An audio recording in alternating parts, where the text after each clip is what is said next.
They have been removing marine trash from the Caspian Sea and its coasts for 3 years. Before that, very little was known about the size of this waste. Yet, we've just pulled back the curtain's edge. What has been learnt then? What further has to be done?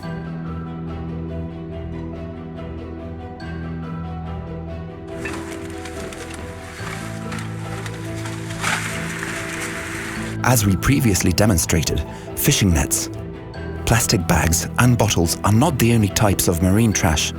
Because marine trash is minuscule, it enters the natural environment, becoming a part of it. It is equally hazardous. What does it entail? And how will it impact humans as well as other living things like the Caspian seal? The work continues, and this film follows its progress. The enormous Mangoshlak Bay is formed by the Tuleni Islands, which appear to continue the Bazashi Peninsula and extend in a series along the Tabkaragan Peninsula deep into the sea. Not exactly normal. The water of the bay freely flows into the sea, spilling between the islands, and there is no barrier coast to the bay's north. The island of Dolgi used to be on the northwestern side of the bay. Several centuries ago, a village was established here, and ships and fishing boats began to enter the quaint bay. It appears that the bay was once kept navigable, deepened, and the soil from the bottom was used to build a dike to strengthen the shoreline. The villagers farmed for subsistence, raised cattle, and even went seal fishing. The village existed here until the middle of the 20th century. The remains of old houses, the abandoned wells, and a huge turanga tree are the reminders of those times. Turanga is a rare tree for the semi-desert of Caspian Sea region and very unusual for the surrounding landscape. Apparently, this tree was once planted in the village and raised by someone's caring hands. The water is no longer as abundant in fish resources. There are no longer any commercial seal populations, and the island itself no longer exists. As a result of the water level dropping, it has joined with the mainland. About 20 kilometers separate Dolgi Island from the following island in the archipelago. Given the ongoing formation of new islands due to the declining sea level, it is difficult to estimate how many of these islands exist now. The names of the Tuleni Seal Islands used to be limited to sounds. Podgorny Island. From here it is possible to see the mountains, and the island appears to be beneath them.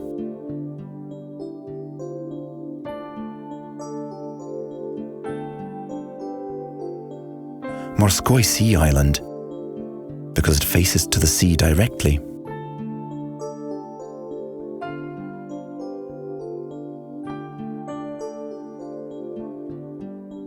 Rybashi Island, or in the past, Svetoy. Why holy Svetoy, on that history is silent. Kulali, that is ear, from Kyrgyz. It is extended and curved and resembles an ear.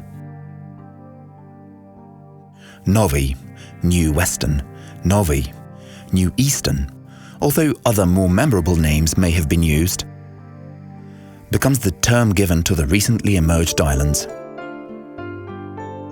Seagulls, swans, or nest islands are a few examples.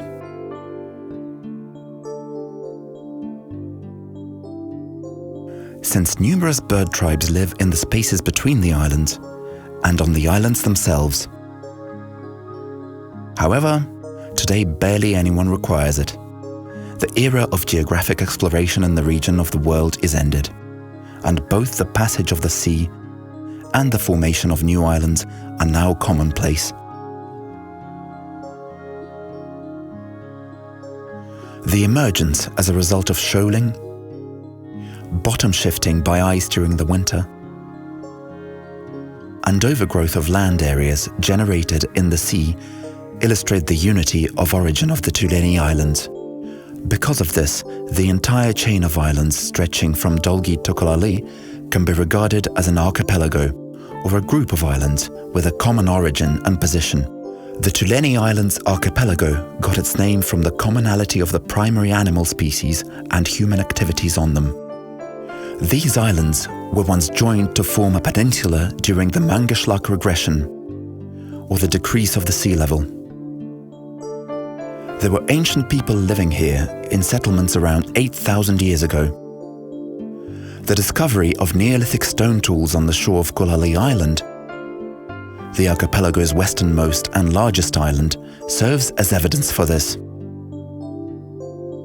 Additionally, it's possible that those early settlers caught seals while fishing here on the shore, ate seal meat and fat, and utilized the seal's skins for clothing.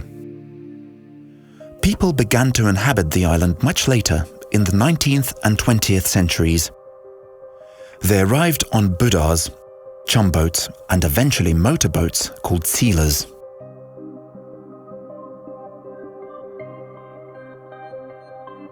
Tens of thousands of seals were being caught. Their fat was being sliced and drowned.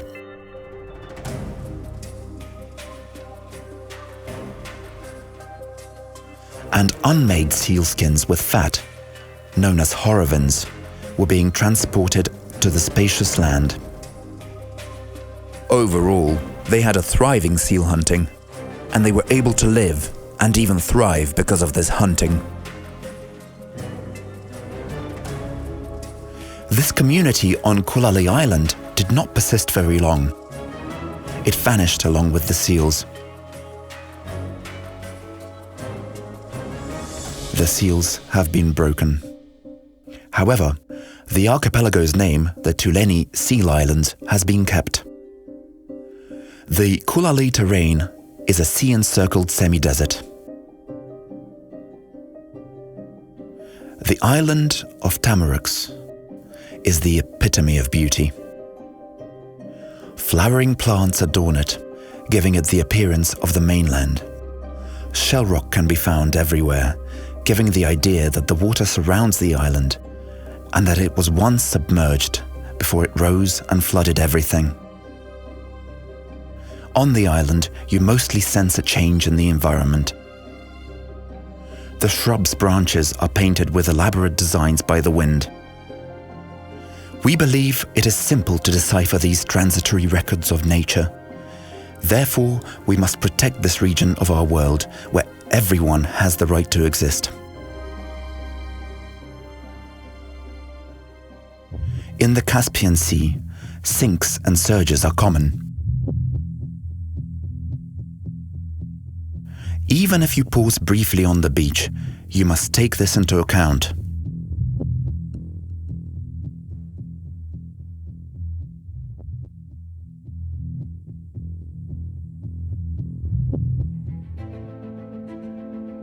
The sea can be unforgiving.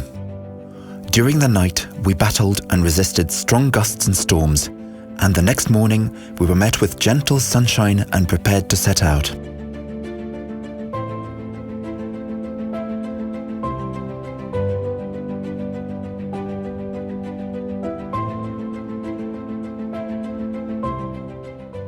How far away is Kolali?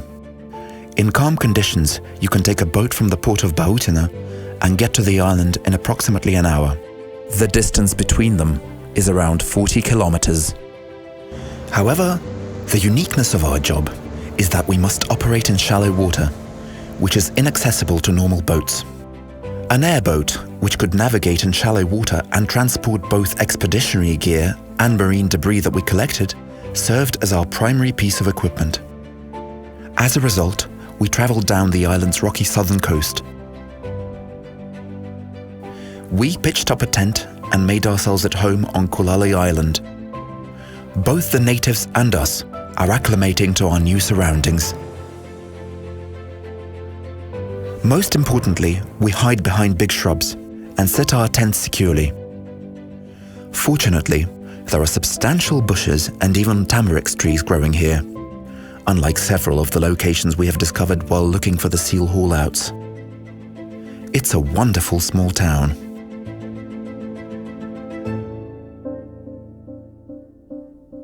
The cleanup of marine trash, such as abandoned fishing nets, and scientific support are the two main directions in which we traditionally work.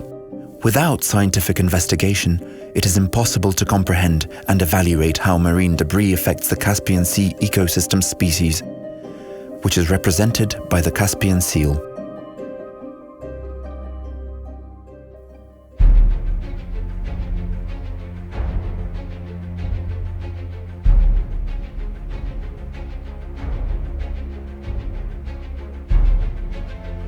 Stacks of nets that had been removed or abandoned towered over the coastline.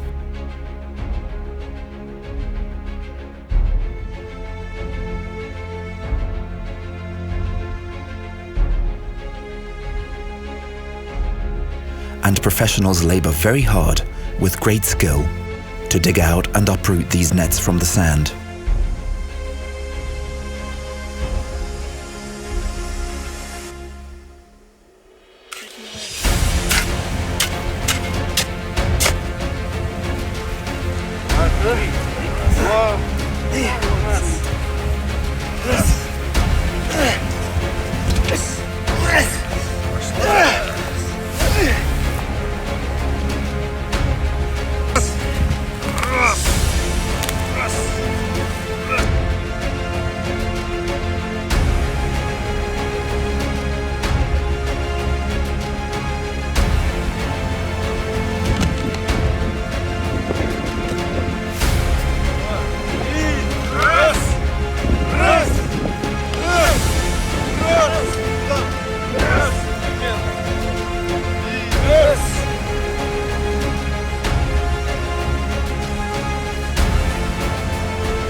Sand, silt, sinkers and anchors are all contained in bundled and coiled fishing nets.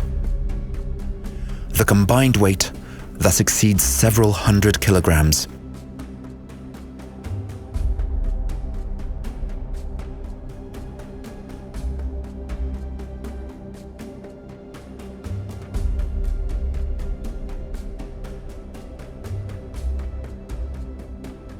How many innovations were created to carry the dangerously hefty weight for the animal kingdom.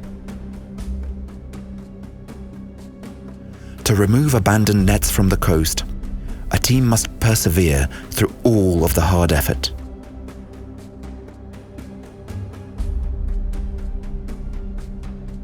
In the nets, seal remains have been discovered. It is difficult to say right now when they died or when they washed up on the coast.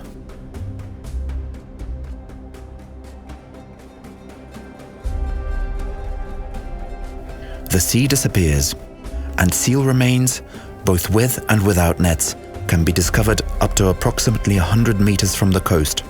We chose to speak with Peter Ivanovich Lupenkov, the island's lone permanent resident, in order to learn more about the provenance of these remains. For 30 years, the meteorologist has been keeping an eye on the island.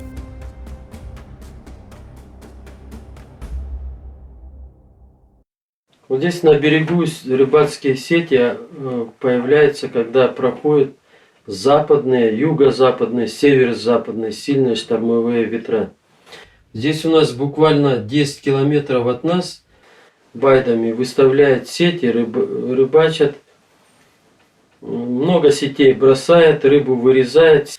Потом ураганные ветра Лед приходит, лед тоже их поднимает вместе со льдом, все это на берег выкидывается, выбрасывается вместе с рыбой, вместе с тюленями, которые там оказались. Ну, вот это все сети, это браконьерские промыслы. Раньше, когда я сюда приехал, здесь тюленей было очень много. Потом произошел мор, какое-то природное бедствие, болезнь.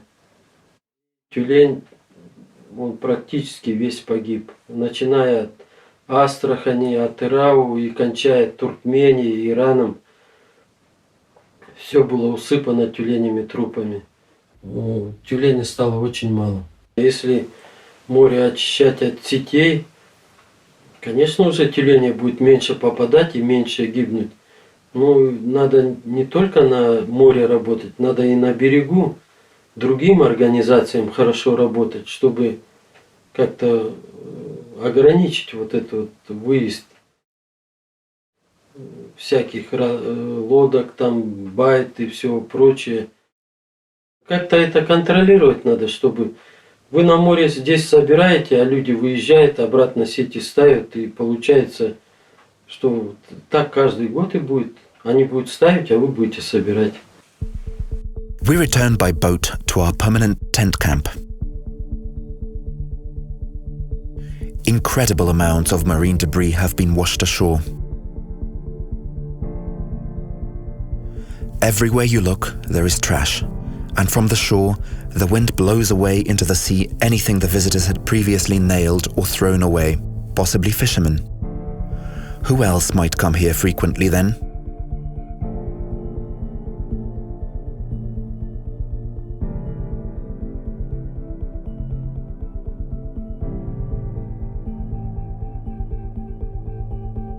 How much garbage is unseen and invisible? We keep catching them in specialized traps to gauge the extent of microplastic contamination, which is caused by the breakdown of plastic bags, bottles, and fishing nets. Because microplastic collects all hazardous compounds, spreads through the food chain from invertebrates to fish, and eventually reaches the Caspian Sea, it is one of the most significant and dangerous pollutants in the Caspian Sea. This is a risky component in an ecosystem whose effects are not yet understood.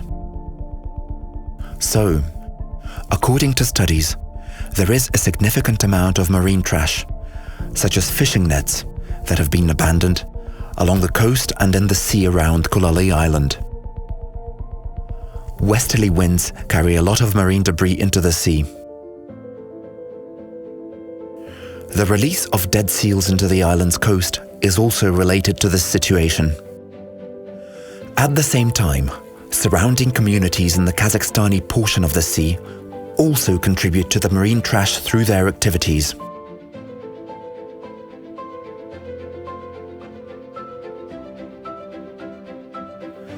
Additionally, every 10th net that fishermen cast had entangled seal remains inside it. In order to enhance fishing legislation and prevent fishing nets from being abandoned in the sea and on its shores without consequence, it is essential to involve local fishing and tourism organizations, as well as volunteers in the water areas cleaning. Everyone should fight for the Caspian Sea and the people that live there, since it is a common sea. And then, not only will you and I survive, but also the Caspian seal.